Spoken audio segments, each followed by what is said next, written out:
morning. Good morning. My speech today is about success, what success means to me. Today, the importance of a college education is more important than ever. With the decline of the economy and the job market, it is imperative in order to compete to possess a college degree. I didn't realize the importance of a college degree or the impact that not having one would have on my life in my later years. My choice to go back to college was not just a choice I made for myself, but a choice I made that would impact the legacy I leave for my children. In 1989, I graduated from high school with honors in Youngstown, Ohio. At the time of my graduation, I was already the mother of a one-year-old daughter. I chose to attend the University of Akron as my first attempt at going to college. While there, the distance from my child and my family made it very hard for me. I decided to leave Akron and attend Youngstown State University. This was the choice I later realized that would impede my progress. While attending Youngstown State, I started out like most college students, pretty naive to the college life, but very eager to get started. I did well at first, but soon I fell into hanging out with my friends. This lasted for about a year, and ultimately, I found myself failing out of college. My first reaction was to just say, forget it, bite the bullet, and tell my mother what I had done. A friend told me that I could talk to my advisor, write a letter, and get another chance, so this I did. This really didn't matter at this point because the precedent was already set. I would stay another couple quarters, but would not return for years later. Then, in 1999, after 2 more children and a husband, I again started attending Youngstown State. Now I was working a full-time job, plus being a full-time mother and wife. I had to go to my advisor, explain the mistakes I had made in my youth, and tell why I thought I deserved to have another chance at obtaining my degree. I went to school for about a year and a half and did well, but my job and the demands of my family caused again another break in my aspirations of becoming a college graduate. In 2007, my family and I relocated to Columbus, Ohio. I started working for the Columbus Division of Police as a records technician. This was a step down from the job I was doing in Youngstown, but sacrifices needed to be made.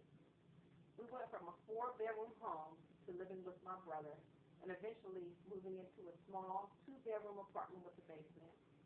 I downgraded my car and pay, but in a year, I became a supervisor, making more than I made in the position I held for 8 years at Youngstown Police. We were able to purchase a home for our family in 2008. In 2008, I was named Employer of the Month for October and November. In January of 2009, the supervisor I had at the time told us of a position that the division was creating. This was a management position which would be over the job I currently held. He said that he thought I should interview for the new position and that I would be a great candidate. The position called for a bachelor's degree, which I didn't have. Since none of us had any type of degree, they chose to accept experience as an optional requirement. My supervisor and a coworker of mine said that it would probably be wise to go back to school and at least they could see that a degree was in the works. What they said really touched me since this was something that was in the back of my mind for some time. I just wondered how I would have the time to do this now with all that I had going on in my life. I decided there was no time like the present. I had always pushed my children to achieve goals, so how could I show them any different? I thought about how important it is not to just talk about how to achieve success, but how to live it. I chose that very day to go back to school, not just for myself, but to show my family that if I could finish school, they had no excuse. I did interview for the position, but did not get it. After the candidate was chosen, my commander called me into his office and told me that he was very impressed with my interview and how fast I had moved up in the division. He advised me that there would be more positions being created in the future and that he was certain that I would be filling one of them. This really assured me that I had started on the right track and that my decision to return to school was a positive one. I am now attending Columbus State Community College full-time. I did very well up until the quarter right before my graduation. I was set to graduate in August 2012 with my associate's degree in sociology. I failed Math 104 and had to repeat the class. I repeated the class, and the next time ended up with a D, but I needed a C to pass.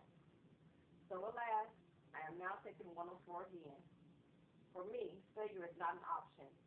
I was asked by my advisor if I wanted to just go ahead and transfer to Capital and obtain my bachelor's with the credits I currently have.